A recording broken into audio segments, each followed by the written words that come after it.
Hello there, Amanda here, and welcome to the Intermezzo Podcast, presenting diasporic stories from the UK and beyond. From exploring the kink community in London to talking to experimental artists based in Italy, we'll give insight into how people are taking their varied life experiences and making it work for them.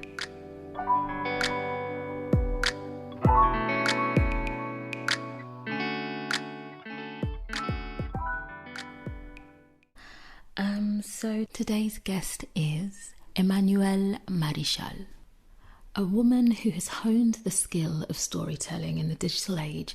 Emmanuelle has created podcasts about family, written articles about fashion, been a part of festivals about diasporic culture, and much more. The stories she tells are frank, sometimes funny, and often speak to the varied life experiences of Black Europeans. Emmanuelle has lived in Cameroon, Germany, Italy, the UK and France, with a myriad of experiences that have gone to inform not only how she sees the world, but the stories she chooses to centre. Hello Emmanuelle, how are you doing? Hello, I'm doing well. Lovely. How is it where you are at the moment?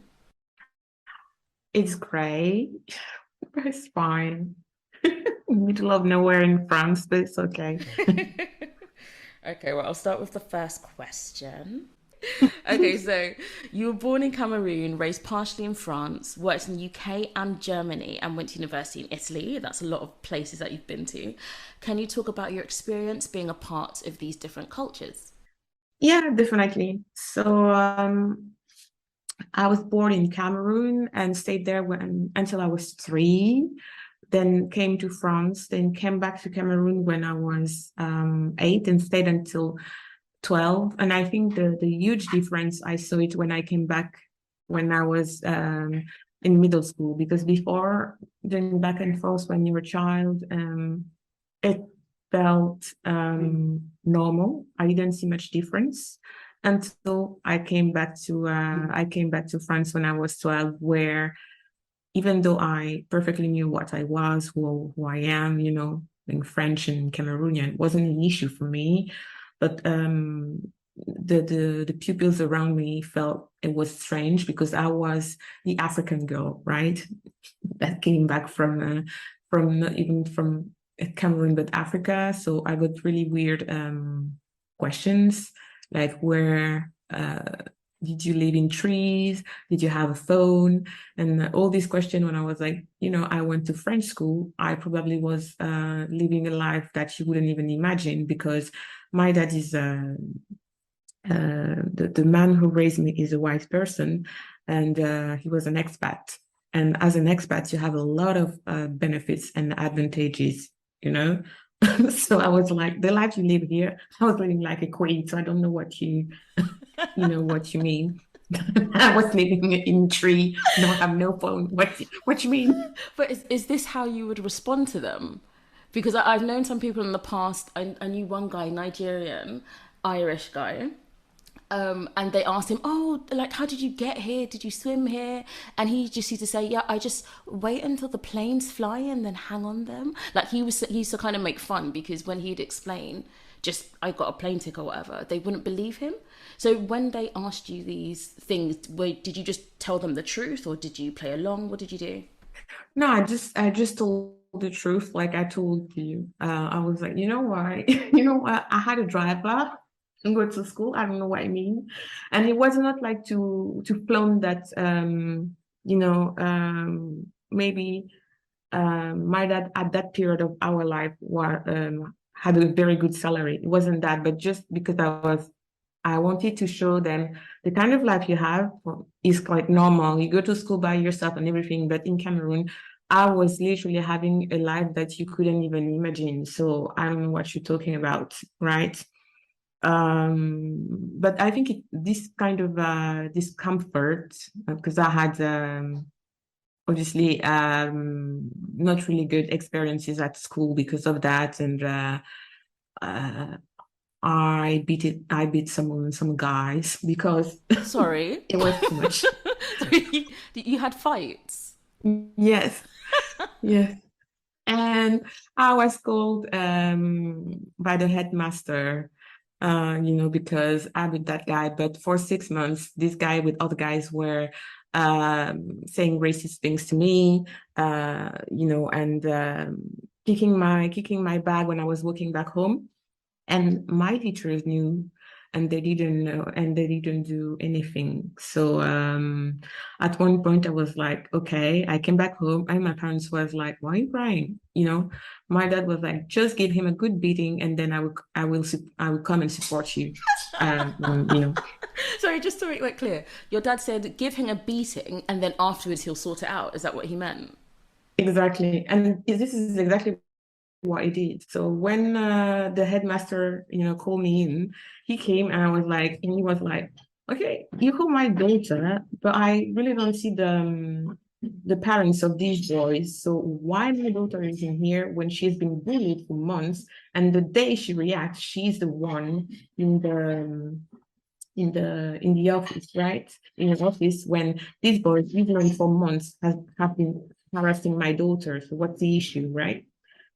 Um, so my dad is that, and he obviously not the word, but he kind of threatened the headmaster saying that if you do this, I'm gonna bring you to court because you haven't been taking care of my daughter like you should take care of all your pupils because you've known she's been having these issues. So yeah, basically, I think my period when I came back was extremely hard, but it lasted 1 year in reality.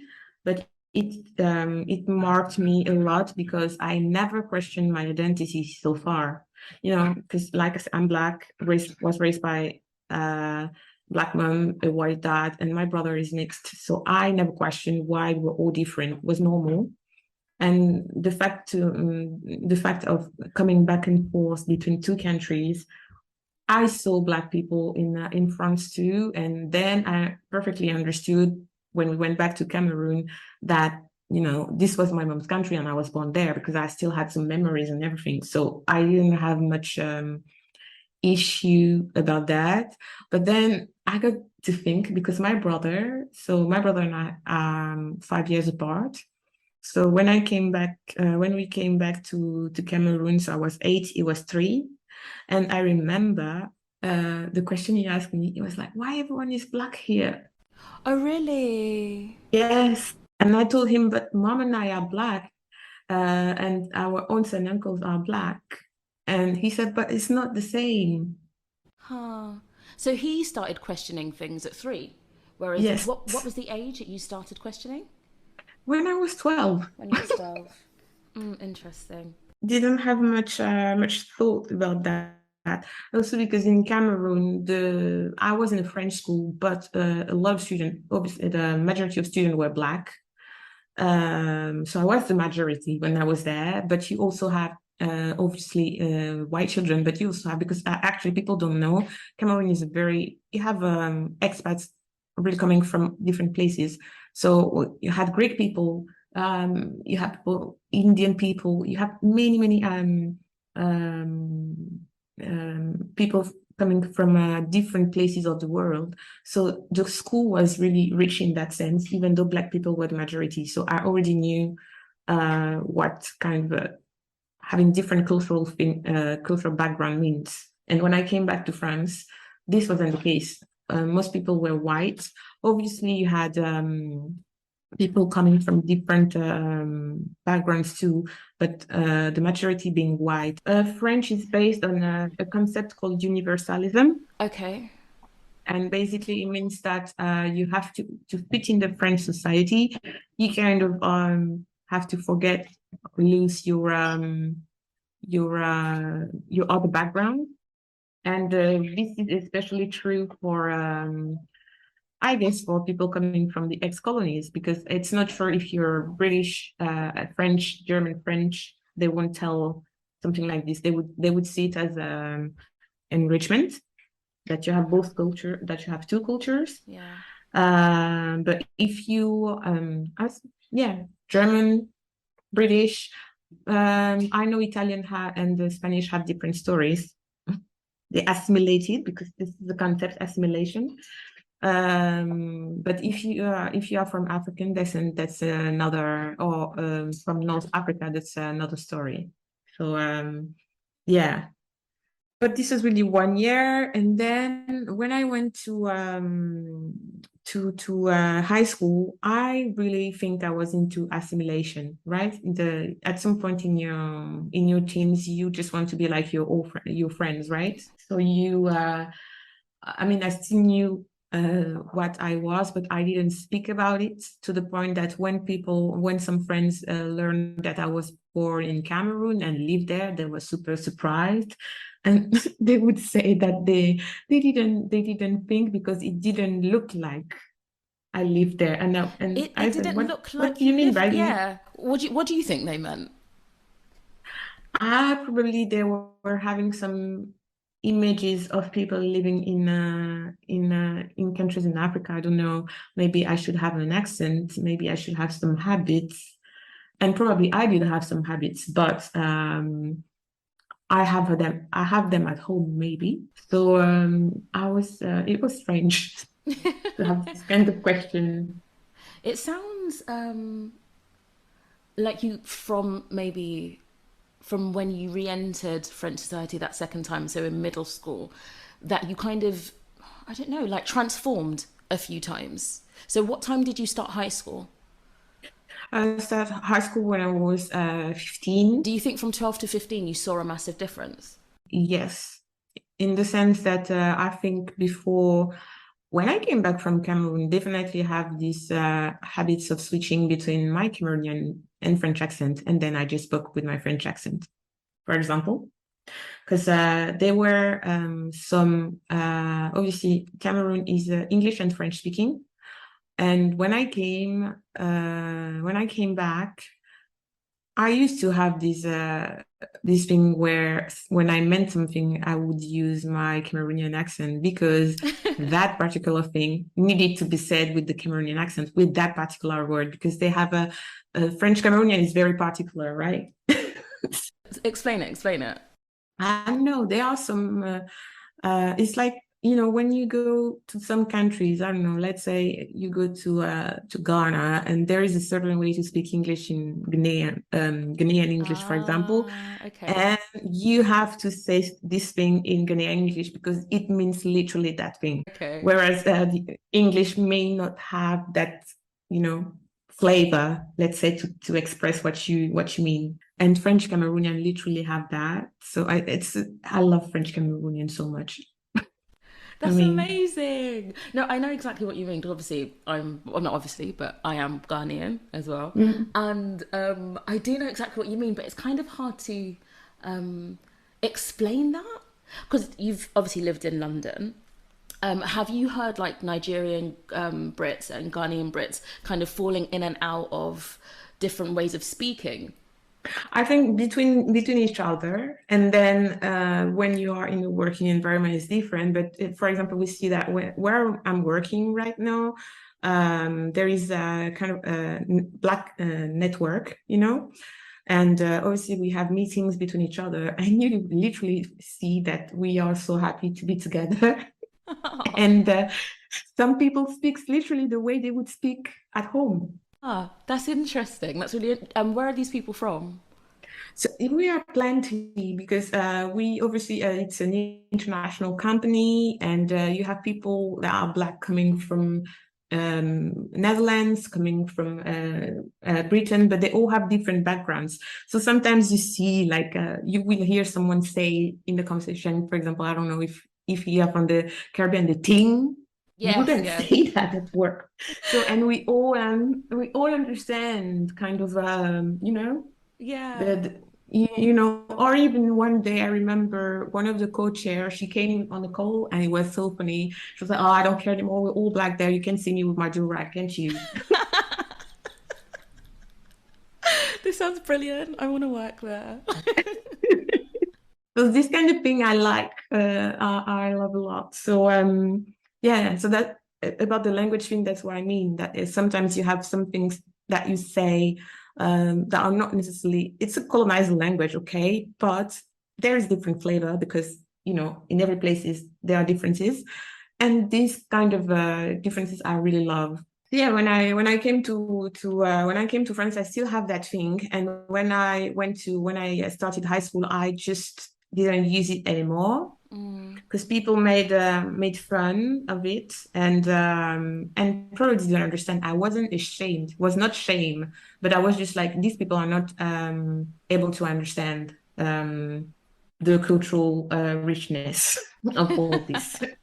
I love that. The cultural. It's true, but then, if you're in France now because I'm assuming, sorry, at your school, were you the only black person?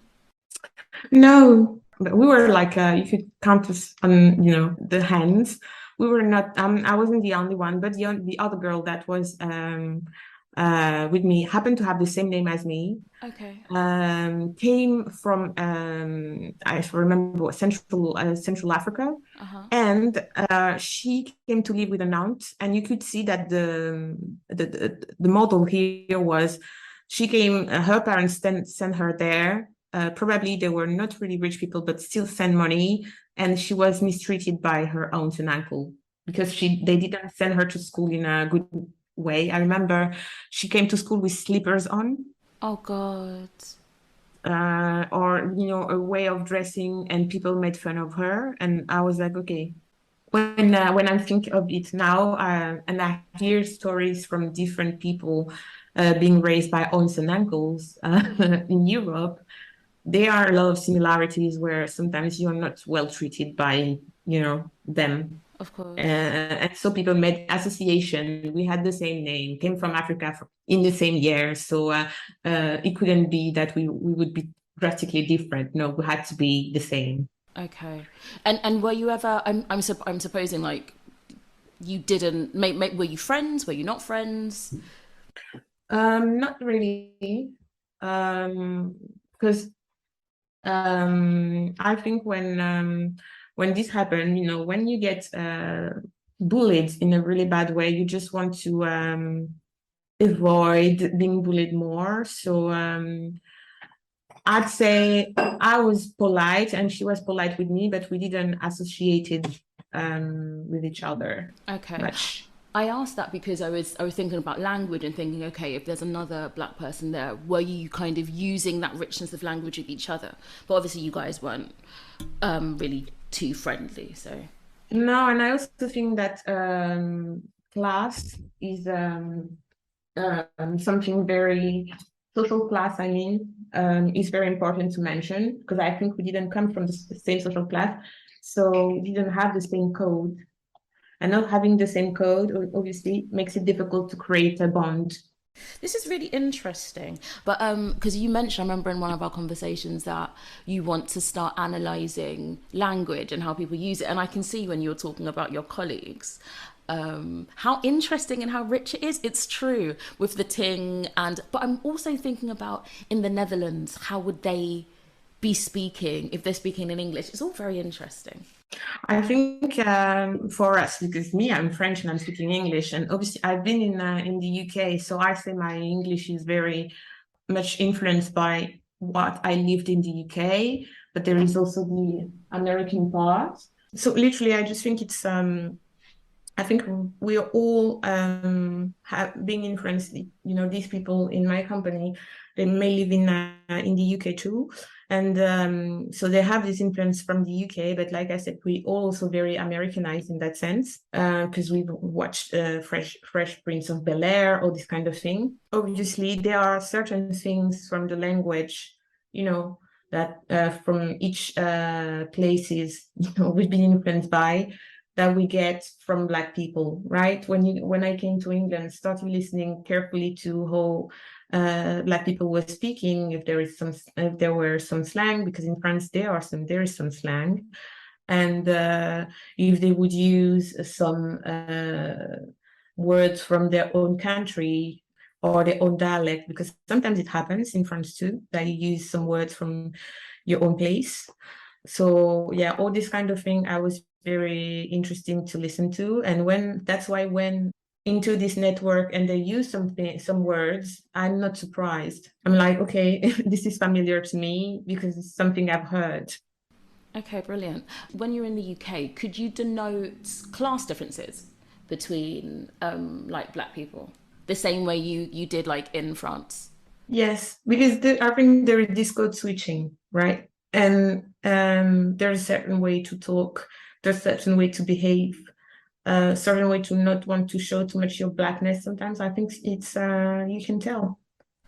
Interesting. It's interesting that you could see that actually, but I suppose it makes sense if you could see it in your own context in France.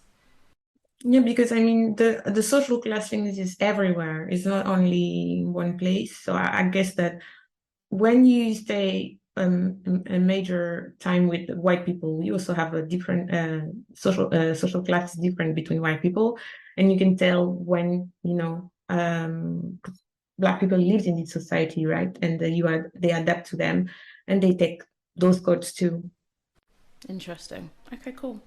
Okay, so next question. As a creative, you have established platforms focusing on archiving the experiences of Black Europeans, including your own.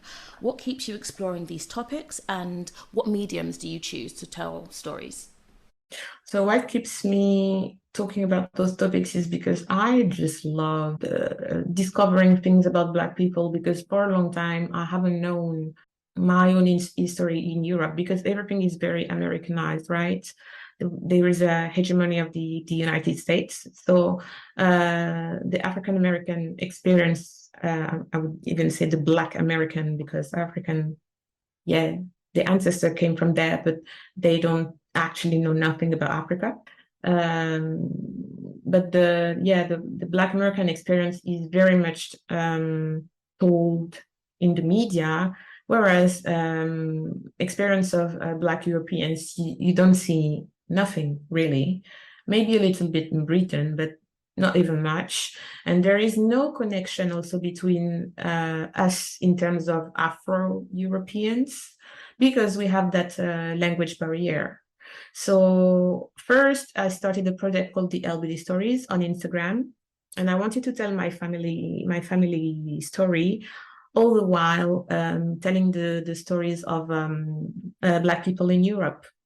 And I mixed plenty of things. So my family story, because like I said, my dad is white, my mom is Black, my brother is mixed, and I'm Black. And these things create, let's say, confusion for some people. They want to tell my story at my place, and I wasn't feeling at ease with that. So I was like, okay, this is my story. And then in that platform on Instagram, I would do each Monday the story of a flag of an African country, and I learned so much through that, so much.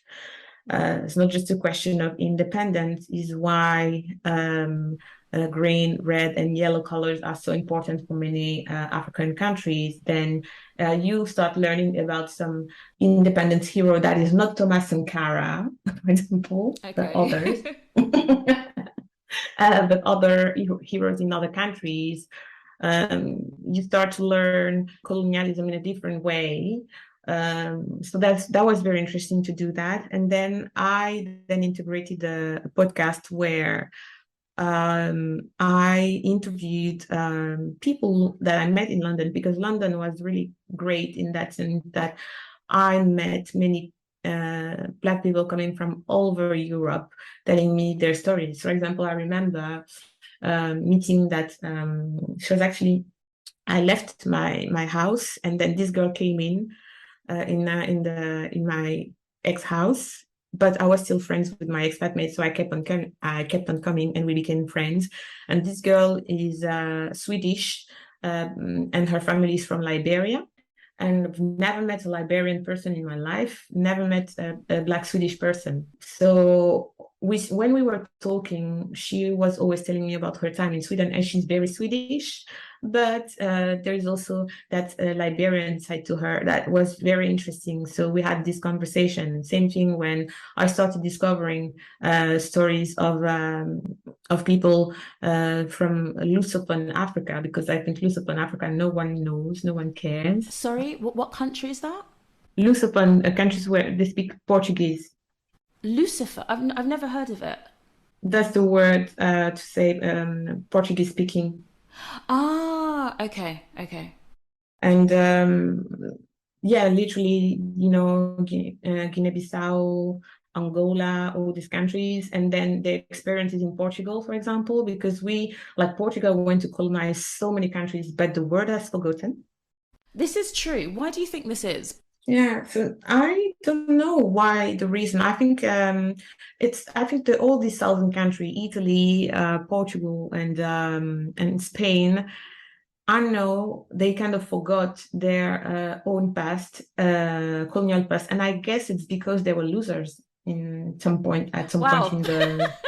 No, that's true, in the Second World War. So they have to kind of, losing the Second World War or being on the wrong part of the war, you have to kind of rebrand yourself because they would say, "Oh, we didn't have colonies, at least for Italy, as long as Germany and as long as France and the UK." But I'm like, It's true, but I find it so irritating, just like on a personal level, because there were consequences. When I've heard Italians talk about, we didn't have colonies, blah, blah, there was a genocide.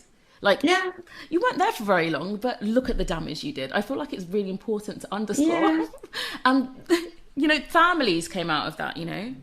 And they also, because they say that, and I was like, yeah, but you exactly have the same time your colonies that Belgium has, and Belgium did really bad in Congo and Rwanda. Look at the consequences. So you cannot only compare yourself to France or the UK because even if you have one or two colonies, the consequences can be huge. Massive. Can you talk a little bit about, because just for people who maybe don't know, of maybe, for example, what Belgium did or Italy? Like, could you give like maybe an example that you know of?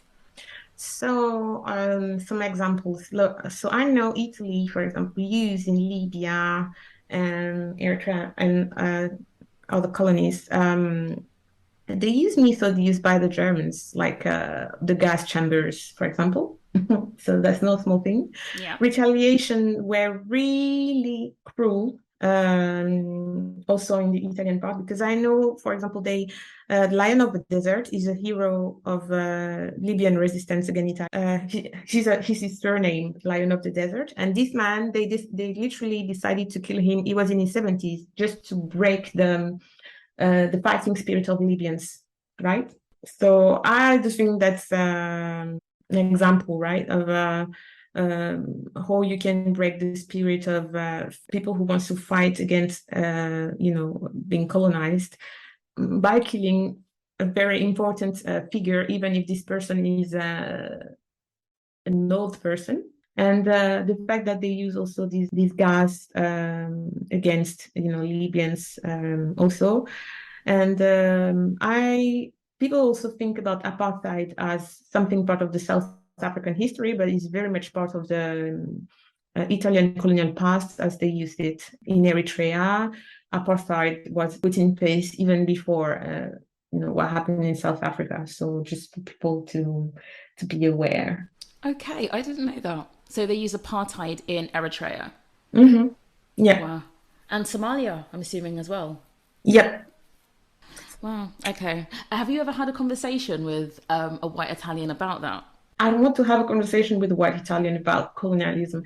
This is draining. The first time I heard an Italian talking about this, it was when I was at uni, and this girl, we were talking about colonialism, about France and everything, and I was like, yeah, but you also had the colonies. And she went on to tell me, she looked very sad, and I was like, what are you sad about? Why would be sad? Right? And she was sad literally because she was like, oh, it's again another piece of history where we were shameful because we didn't win. Even the Ethiopian army sent us back. And I was like, thank God, you know, why should be ashamed of not killing people? Wow. So initially, when you were saying she was sad, I thought it was out of embarrassment and shame No, for having ruined cultures and peoples, but she was no, ashamed because they'd lost in the. exactly. Wow. Okay. And from that moment on, I was like, okay, this girl is saying that. I probably won't talk much to white Italians about colonialism because if this is the feeling they have, because I do feel sorry, I'm going to say that out and loud, but Italians have a syndrome of victimhood. Sorry. So I'm laughing because I understand deeply what you mean. White Italians have an inferiority complex as compared Exactly. to other white Europeans, but continue. I'm like, you guys, we lost the war, poor us. We didn't have a colonial empire, poor us. We have economical issues, yet you're the seventh economical power in the world. Poor you. You're not, you may have social issues, definitely. You may have social issues. You may have a very difficult history, but you don't want to kind of make amends for your past. Oh no, I think they don't, but I also don't think the UK or France or the rest of them do either. I see a difference. Like in France, for example, people they are proud about this colonial past. Unfortunately, I don't know how to explain, but they don't want to admit, what they did was horrible, but at the same time, they kind of put it on a pedestal what they did. For example, we have this thing called francophonie. Francophonie is kind of this concept that we have a certain cultural hegemony in the world because so many countries speak French, right? And so when you're a writer, said some colonial, some ex-French colonies, and you write in French, and they kind of like your story, you get a prize, right? But anyway, there is all these things. There's all this pride of this that people speak French, that you still have French school, because up until I don't know, still now, I think the French education system is very, very renowned in the world. So a French school abroad are really renowned. Like, for example, in London, I don't remember the name of that French school, but many British people put the children there, and you have a waiting list to enter that school that is long. You cannot imagine. Do you think there are similarities between the UK and France in that regard, like talking about putting colonial history on a pedestal, or do you think the UK is trying to right their wrongs? Oh no, I think it's kind of the same. I think and that's what is funny to me. Like England is an island, and they think of them as an empire. Like you're an island, you're literally a piece of earth on water, right? And but you go on colonizing other places, and you call yourself an empire, and even now it's finished, you still have commonwealth. I think a part of the reason people put it on a pedestal is because look how small we are, and we conquered all of these places. We civilized, and I'm using inverted commas here, all of these places. I think the people that are for the empire use that as a great thing. I think it's a good way to see it. I mean, I'm amazed when I see, okay, the concept of a monarchy is weird to me.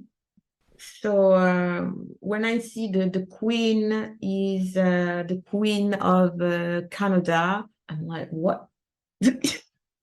um, when the queen is still the queen of Australia or whatever, I'm like, she owns things. How can I say?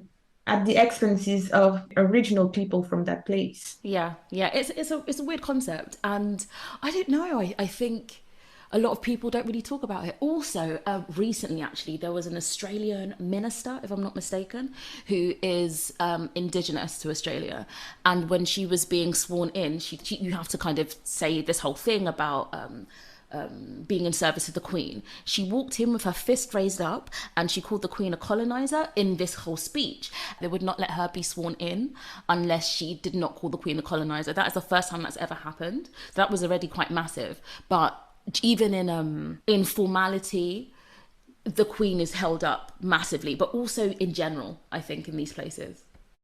I think I've seen that image because it was quite powerful. And when you know the history, a little bit of history of Australia and the way Aborigines people are living, I mean, I'm like, what? Queen of what? Queen of destruction. It could have. Wow, that might be the title of this podcast. Oh, okay, cool. Right, let's move on to the next question. You were a part of a festival in Milan called Blackness Fest. The second will be this year in 2022. Can you tell me a bit about that? Yeah, so Blackness Fest is festival by Black Coffee and with other entities. I'm sorry, could you say what Black Coffee is? Black Coffee is the podcast I co-founded with my partner Ariam Tekle, who is Italian Eritrean. And Black Coffee is a podcast about Black identities in Italy. Identities are the plural because we don't consider Black being a monolith. Perfect. Okay. And what happens at this festival?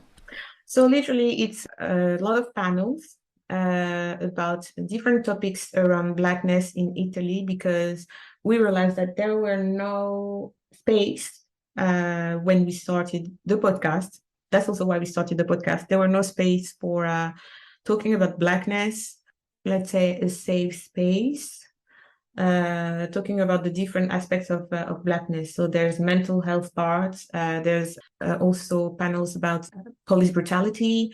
There'll be panel about music, the music industry, and how this music industry might or might not be welcoming to Black Italians, for example. All this kind of thing. And we just want to, through the festival, open up some conversation that you don't see in the mainstream. Are there any moments in the festival you think that have stood out for you? I think more than one moment. It was just like when we did the first edition last year. I remember I went to see a friend of mine who's not gone, fortunately, but went to see him, and I just told him about the festival, and I was like, I came back from that place, and I feel at peace with. It was so good being there, just good vibes. Oh, amazing. And it is a festival where actually, yes, it is around Blackness, but it also includes stories of people of color in Italy in general, because we had some guests that were actually from South America. Mm-hmm. So that was quite interesting to hear about colonialism in South America, because I don't think we don't hear much about it. And it has a different perspective. So I think it's good. And you have a big South American community in Italy, and people don't realize that. So I think it's quite important to talk about it. Oh yeah, I remember well. So at the end of the festival, there was this. They put music, and there was this version of this very Italian song called Bella Ciao, but they made it. They turned it into Amapiano. Amapiano, what's that? I think it's so basically it's based on a 3/4 kind of sound with the guitar. But anyway, they did that version of Bella Ciao, and at that moment, everyone reacted in a way. Black people, white people, everyone there. It was amazing. This song is obviously it's an Italian. It's part of the Italian culture. Everyone knows it, right? It's very big. Yes.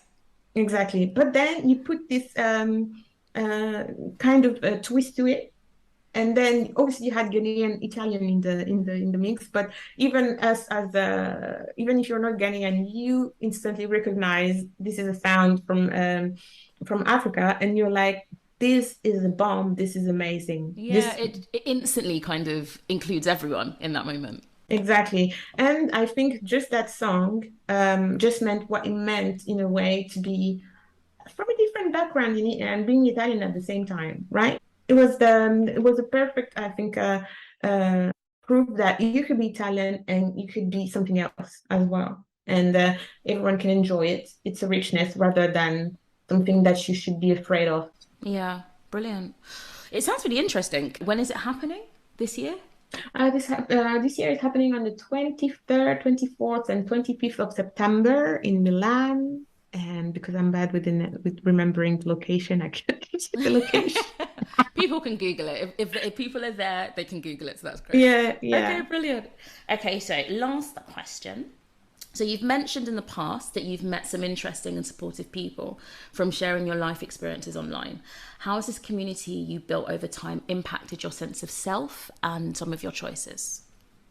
I think I have to mention that all this started in London because I guess that when I was in Italy and then in Germany, I wasn't surrounded by much Black people. And obviously, you cannot create community if you're by yourself or Makes having only sense. two, having only two or three people around you that are Black and not necessarily at ease talking about the Blackness. And I also think that there is a period, right? When I arrived in London, I think there in Europe in general, there was a start of beginning of consciousness around, okay, we are Black and but we are also from this country. And as Black people, we live this and this and this. That I didn't feel before. And maybe London, what London brought me was not only a community, but a better understanding of my own identity as a French Cameroonian because I feel more French when I'm outside of France. Oh my God, you said something that I've heard said before, but my next door neighbours are Congolese. And in conversation with them over the years, because I've known them since I was like really young, they've said they feel more themselves. They feel more themselves when they're not in France. And Mm-hmm. it's such a strange concept to me because that definitely wasn't the feeling that I had living in Italy. Also, I think Chiamanda also said once in an interview that what she noticed going to France is that the Black people in France behave a certain way, but the Black people in France, in the UK, is almost like they're more expansive. They're more of themselves. What do you think that is? It's assimilation. That's why I was saying this assimilation at the beginning, where universalism and assimilation, where you are taught to forget where you belong because your culture is quote unquote uncivilized compared to the French culture. So the French culture should always take over the other part.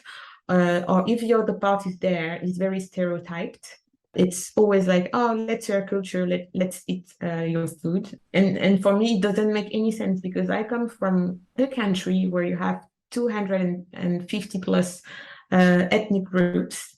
And from north to south, from east to west, we don't speak the same languages. We don't have exactly the same traditions. We don't eat exactly the same food. So it does not make sense for me. Like if someone come to me and say, "Oh, let's eat some food from Cameroon," I'm like, "Yeah, it's a Cameroonian dish, but a Cameroonian dish from my side doesn't." So it's not. How can I say? Culturally, I think it's very reductive to, you know. Interesting. And going back to your time in London, what were you saying? Sorry. No, I was saying that London gave me a sense, more sense of my identity. I feel so more free to talk about Blackness because in France, I think if you try to talk about your Blackness in the way that you do in London, it will not be seen as a good thing. Just to give you an example, there was this very famous case of a woman organizing an event for, I think it was to talk about mental health for Black women or something. She made this event for Black women, but in Paris, but the mayor of Paris refused to put that event on because she said that it was racist because it should include white people. In London, I haven't seen that. I actually heard about this. This was a few years ago, no? Yes. Yeah, it was a massive deal. I think all of our experiences across Europe as Black people are deeply traumatic, but there are always specificities, I suppose, to people's experiences. And I feel like the French one is deeply traumatic because it's really sad that in your own country you can't speak about your own experience. Though, don't get me wrong, in the UK we've definitely got our issues as well. How do you feel like it compares to what you've observed in Italy with their experience? Oh, in Italy. So first of all, when I came to Italy, so weird because when you grow up in France, you have many issues regarding Black people, but you still see Black people in your daily life. So you're there. When I came arrived in Bologna, I was like, oh, everyone is white. That's very interesting. And as no black people, I'm like, okay, that's weird because I know we are everywhere usually, right? So I'm like, there's no one. And when you see a black person, he's a street vendor. So my first question was like, okay, so see, if they don't have no black people in there, and then they only see street vendors, I'm really wondering how they perceive black people as a whole. But then again, Italy is very fragmented because I was in Emilia-Romagna, in Bologna. But then if I go to Parma, I will see maybe, a black community that is, let's say, Ghanaian. Then you go to Milan, and then you see more of Eritrean, Somalian, Ethiopian diasporas there. So it's very fragmented. So I don't think you can, unlike France, where you can say, okay, this is a French experience where you have Senegalese, Cameroonian, people from the ex-colonies. In Italy, it's much more difficult to say that, right? And I also think that to come back to that thing about why they don't see their colonial past is because they're literally, in some parts of Italy, they literally don't see their colonial past walking around.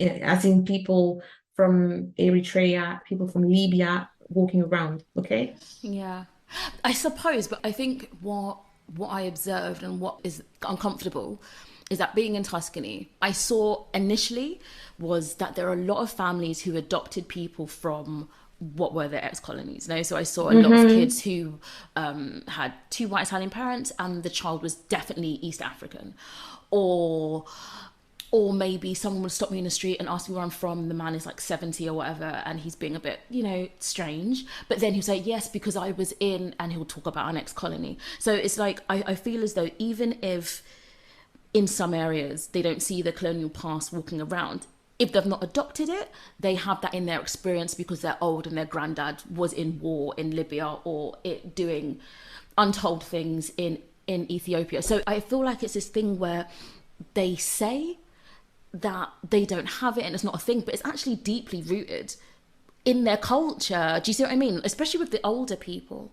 I agree. So I had a very interesting conversation for once with a white Italian on Instagram, and he told me that a very interesting thing about the fact that Italians don't see further roots to their colonialism, because usually colonialism in Italy is associated with fascism. It's associated with what, sorry? To fascism, the time of Mussolini. It's not associated with when it actually started in the 19th century. So he literally said, because for people it's associated with that period of time, and people didn't work actually on making amends with that time, because Italy was a dictator not so long ago. They have difficulties to grapple with the atrocities, they've made before, because there's still this history they haven't dealt with, right? With the loss of the Second World War, the fact they were a dictatorship before, and I think because they only see that, they are not able to work on their colonial past, because they're not even making amends because they were literally allies of Hitler, and not making amends of what they did to Jewish people, for example. And this is something that we don't talk about, that they had also colonies. I think it was Croatia or Serbia, right? Really? They had colonies? I had no idea. And so they have this very specific view. For me, when I came, what shocked me more than the vision of Black people is the vision of the foreigner. And the foreigner, like if he's French, if he's British, if he's from the Netherlands, it's cool. But if he's from Eastern Europe, not so good. And I was wondering why they had that vision. I know this is general, but in Italy, I found it even more. And that all these people from Eastern Europe used to have these low income jobs. Whereas in France, if you see Eastern European people, like you will hear, oh, my grandfather, he came from Hungary. Oh, my grandmother, she came from Poland. And you still have that Polish name or Hungarian last name. Like, for example, President Sarkozy became president. Okay. Oh, sorry, Sarkozy has Polish heritage. Hungarian heritage. And but he became president, right? I think in Italy, to see someone from Eastern Europe becoming something, you will have to wait some years, some decades, some centuries even. That's interesting. Also because wasn't there like an Albanian colony within Italy at one point? Oh yeah, yeah. They're a very complicated bunch, I think. So you think that because they're grappling with their own traumas, with dictatorship and fascism, that they find it hard to kind of focus on the atrocities that they cause in other areas of the world? I think so. I think so because they are so, in a way, I see Italy like a very egocentric boyfriend. Um, narcissistic, sorry, boyfriend. Wow, okay. It's an abusive relationship. And, and they have this issue on working on their problems, right? So if you have problem number one, you cannot see problem number two because you're already not seeing problem number one, first of all. Wow, okay. I like that analysis. I think it's sensible, but also deeply sad because because if you're Black Italian, if you're Albanian Italian, you still have to live. You still have to live and thrive, no? But then you're dealing with like this abusive relationship with your country. Yeah, exactly. And I think in both cases, even to get because there is all this story of citizenship in Italy, right? And for example, for me, I'm French. No one can tell me I'm no French because I'm like, yeah, I'm French because your country is still thriving.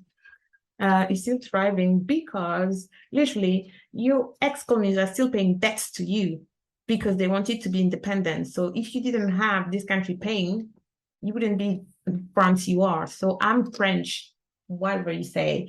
And I guess in Italy, a Black Italian person can say that because they cannot even see. I think there is also this thing in France, you see the impact of colonialism in many, many ways because you have the name of the street in Italy too, okay? But this is not only that. For example, I come from a city called Bordeaux. Bordeaux was built on, how you call it, the slave trade. Jesus. All the buildings you have is because these slave traders, they gain their money there and build things in the city. So when I walk in the streets of Bordeaux, I'm very much reminded of the fact I'm Black. Okay, I don't think in Italy they have that thing where they see the benefits, quote unquote benefits of colonialism as much as France. Okay, just to give a bit of context, when you talked about citizenship in Italy. So if you have two foreign parents, I mean, especially from Africa, for example, you don't get the citizenship. You have to request it if you're born in Italy. You have to request it when you are 18, and it's not automatically given. So you have to make that request, and you don't know how much time that request will be accepted. So you could be 26, born and raised in Italy, and not have citizenship if they don't give it to you when you request it. Exactly. Okay. Right. Lovely. I think I'm done with my questions. Is there anything you want to say? I want to say to my nephew to go out of that room. Because your nephew's in the room. Hello, what's his name? No, there are three of them, and it just went because I just gave him a stern look, so he just went out. I was like, see the look. See, you're very good at this. You're very good at this. Well, anyway, it's perfect timing because we've come to the end of the questions. So it was really nice speaking to you, and thank you for accepting to be interviewed. Thank you for the invitation. It was really fun. I really appreciate it, and I hope people who will hear the interview will enjoy it. And that was the lovely Emmanuelle Maréchal. And if you're interested to see the stories that she's documenting, you can find her on her Instagram at at _LBD stories on her podcast, blackcoffee_PDC, and the rest of her information is in the show notes. And in case you're wondering why my voice is so low, it's because I am trying not to disturb people as I'm recording quite late. And that's it for now. If you want to highlight someone somewhere across the many diasporas doing interesting, powerful, avant-garde work, you can reach us on Intermezzo Podcast at arcrepublic.com. This podcast is made in collaboration with Arc Republic. That is a news and advocacy platform where they are telling stories and changing the conversation. That's me done. I've been Amanda, and I hope to speak to you soon. Have a good one.